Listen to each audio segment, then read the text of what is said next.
Hey guys, I am here with Nash. He is our second place victor at our first Treasure Cup here in Australia. He is playing Kaido, and I'll let him take it away with his amazing deck.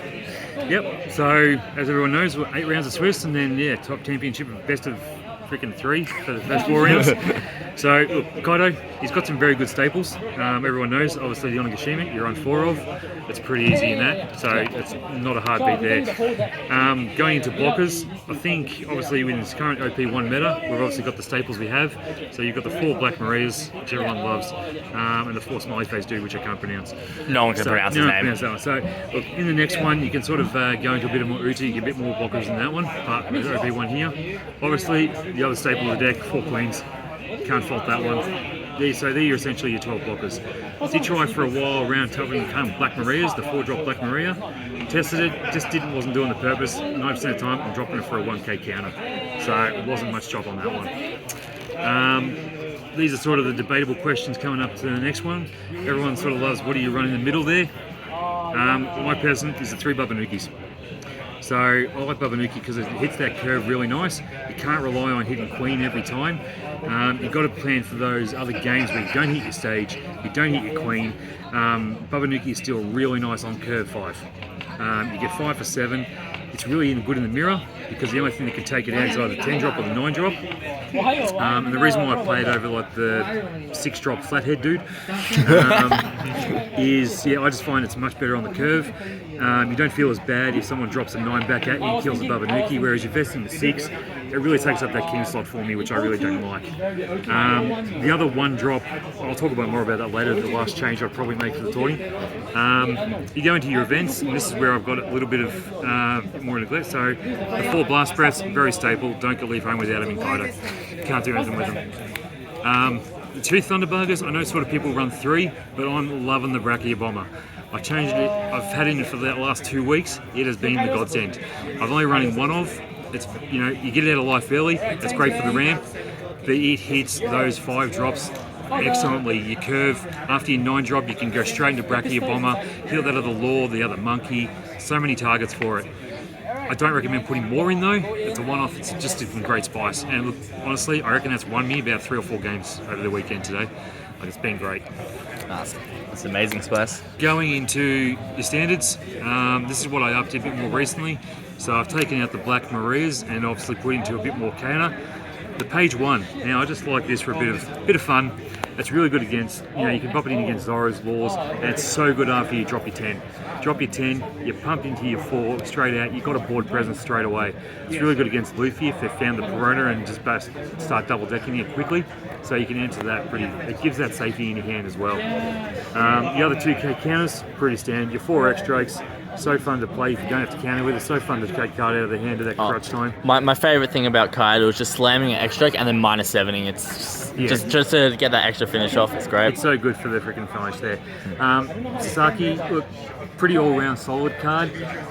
You're in trouble if you start playing it. Yep. Did you ever have to play it? Yes. Yeah. And I did win a game too from it. Yeah. It's not bad when you're playing against your style deck. So you're coming into Cute or anything like that where you're not too concerned about it, where you don't need. You're generally swinging pretty for higher values anyway. The 2k, so like, I can live without it. Obviously against your rushes, you can't afford to play it. You need the 2k, especially against Zoro. 2k counters are just so crucial. Yeah. Just quickly with your 2ks, did you consider the 1-drop? I can't remember his name, but it's like the 1 cost 2k. Yes, the other Smiley Dude. I don't generally like them because they have no purpose playing. Yeah. So if you put them in your deck, it's 2k counter, DOA. Yeah. So like for me, playable if you need to, playable if you need to, and look, playable with a spice there. Yeah. That's why I sort of don't go that 1-drop because he literally is 2k deck card in your hand. Yeah. You never want to see him. So at the end of the day, even if you play ulti by yourself, which is probably the worst one, you're still getting a 5k attack. Never did it, but look, you still get something out of it anyway. Did you ever get the effect to get the page 1 off? Yeah. Yeah. I reckon about 3 games I got in. Won the nice. game against the War. Perfect. This one, unfortunately, they get it off. I did win that game in game 2 with that combo. So, it's pretty good. It's just pressure you can't deal with, Yeah, no, it's really good. The player likes to play low life, so even for 5s and 6s, you don't need to pump them up.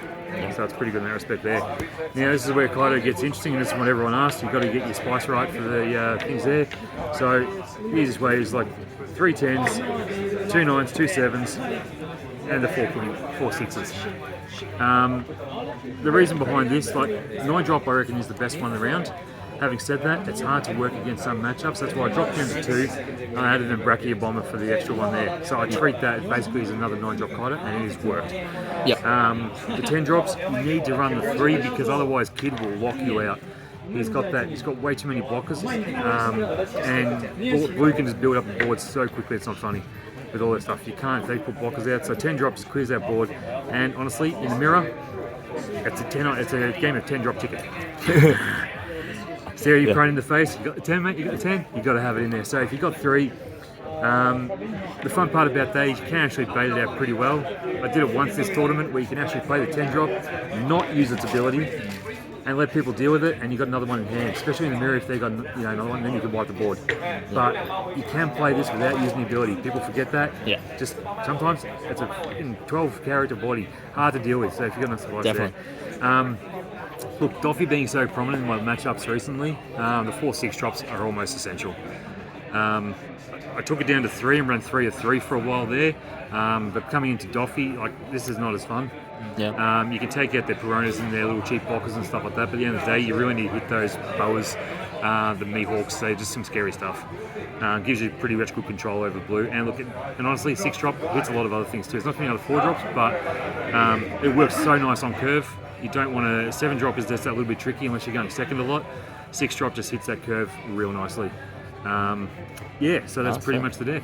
Yeah, too easy. So I got a couple questions. One, how many times were you able to start Oni or not start Oni? So in Swiss, 3 games I didn't hit Oni, and still won. So I went undefeated in Swiss. So yeah, it was hard. Look, the matchups there, some of them were really surprising on me. One of them was Law, one was Doffy.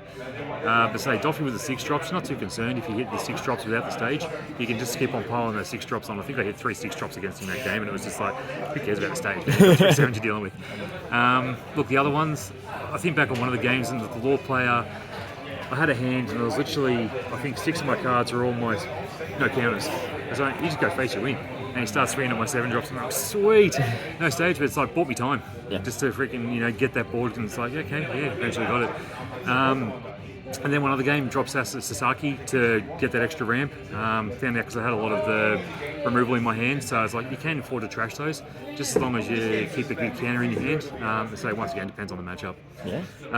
In the top cut, it was a very, I tell you, if you've seen the mirror on stream, it was so weird. In the first game, he found his stage, but I won.